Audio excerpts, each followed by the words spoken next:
We've seen it time and time again. Companies desperate to return to some idyllic vision of what they think 2019 was like. To get you to give up your home office and to start making the long commute back to the corporate factory floor. Well, I'm sick of it. So in this video, I'll present you with their 3 best arguments and then show you exactly how they're wrong. Let's get to it.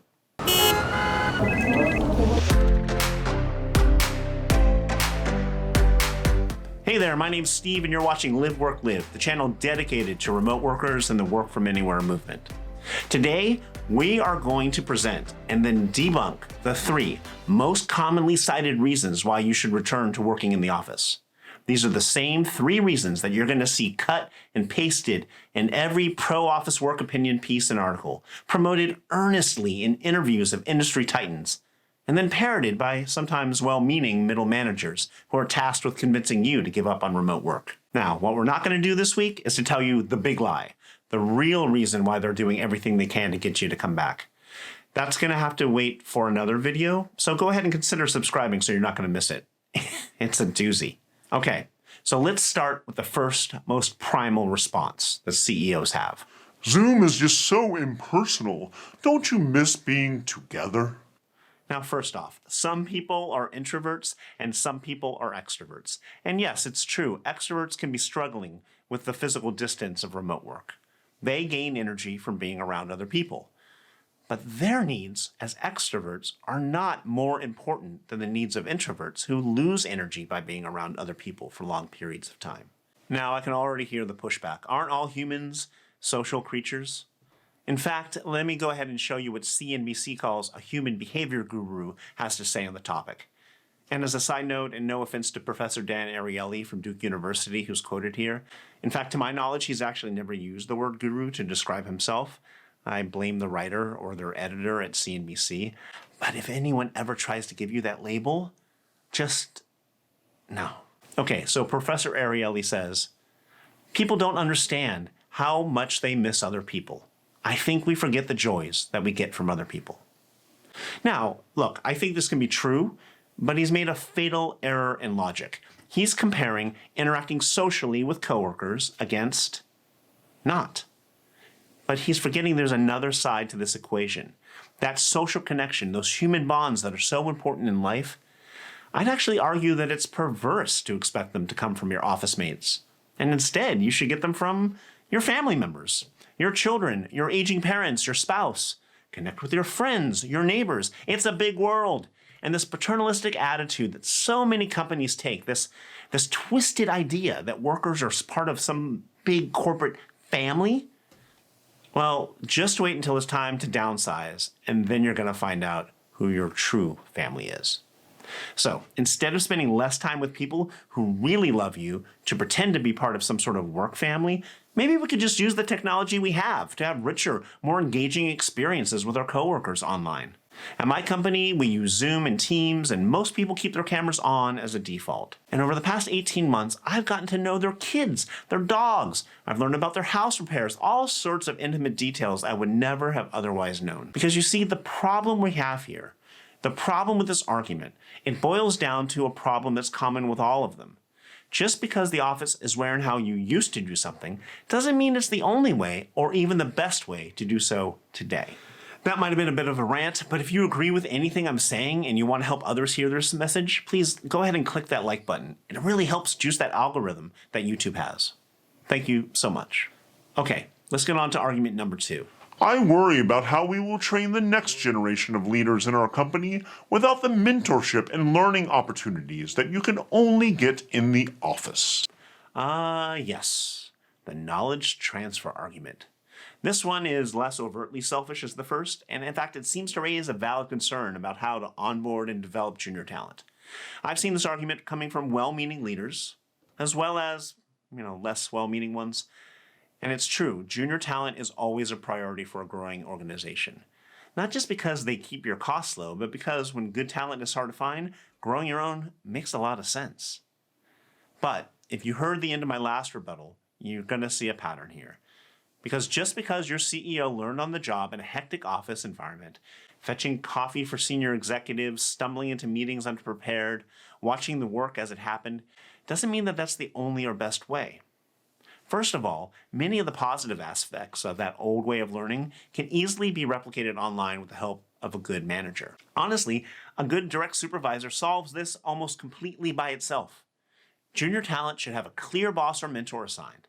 That person should be held responsible for their development. They should have regular check-ins, provide prompt feedback on all assignments, and allow the junior employee to shadow them in those larger meetings so that they do get the exposure they need to learn on the job. Doing so in a remote environment simply means that the manager has more control over what their employee is exposed to and can have a greater impact on their progression and their development. But more importantly, I actually think we need to look back at the CEO's argument again. Many of these CEOs started off at a time when learning how to master the politics and social dynamics of a fraught office environment with all of its screaming maniacs and interpersonal landmines was essential to their future success. They faced challenges, learned from them, and overcame them. But isn't that exactly what a junior remote worker is going to be doing as well?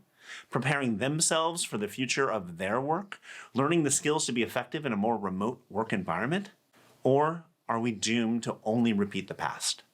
Okay, the third and final argument used to try and convince you to return to the office is simply legendary. I mean, honestly, it's become a trope of that pseudo-intellectual guru class of thought leaders. It's been repeated over and over so many times that it's earned this almost religious level of faith from its proponents. I'm talking, of course, about the proverbial source of all office collaboration, creativity, and innovation. Behold, the office water cooler. Okay, should I do the voice? Okay.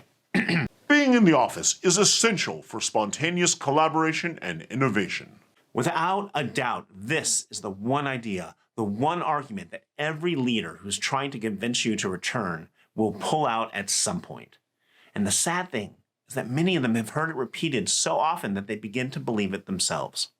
Can you blame them, honestly, when you have everyone from Jamie Dimon from Chase and Tim Cook from Apple both spouting this nonsense?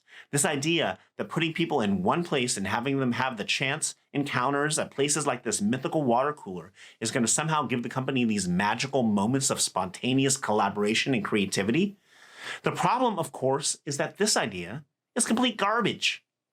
You know, one of my favorite YouTubers, Jonathan Fluke, did a video that touched on this a little while back, and he shared this Harvard Business Review article from pre-pandemic times, where they did a scientific experiment that proved that open office floor plans, you know, the ones typical in all modern knowledge worker office buildings, actually significantly decreased the number of face-to-face interactions between workers by 70%. You know, everyone has on their headphones. Everyone's looking down. Nobody wants to be bothered. In fact, they were so surprised by their initial results that they did it again with a larger sample. And once again, they proved the point. Fast forward to June of 2021, when the New York Times published this well-researched piece. Do chance meetings at the office boost innovation?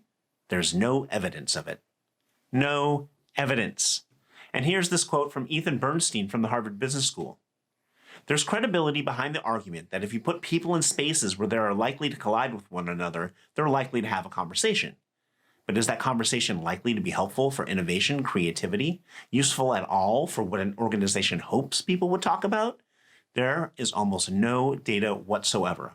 All of this suggests to me that the idea of random serendipity being productive is more fairy tale than reality. Now, I've been a remote participant in several hybrid meetings, and I've got to say that I've been able to listen in on these spontaneous conversations in the room before the meeting. You know, I had the microphone on, they didn't know I was really there, and never, not once, have I heard anyone talking about work in any substantial way.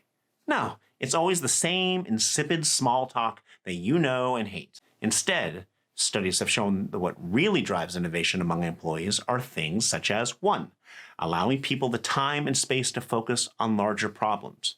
You know, not constantly distracting them with pointless interactions. 2, management that welcomes and responds to worker input. And 3, giving employees the autonomy to rethink how they can best perform their jobs. You know, and those last 2 things are exactly what these back to the office, because I say so, CEOs are completely failing to do.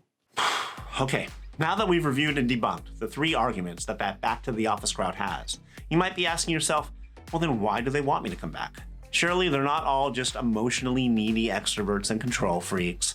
Surely they appreciate the massive productivity gains they've been getting, right? Well, there is one big reason, I believe, that is really behind this entire coordinated propaganda campaign to force you back to the office. I'm calling it the big back to the office lie, and I'm going to be getting to that in a video very soon.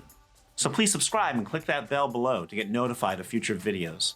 And share this to all of those who are fighting for the Work From Anywhere movement. Remember folks, work is never a place, it's always a pursuit. See you in the next video. Take care.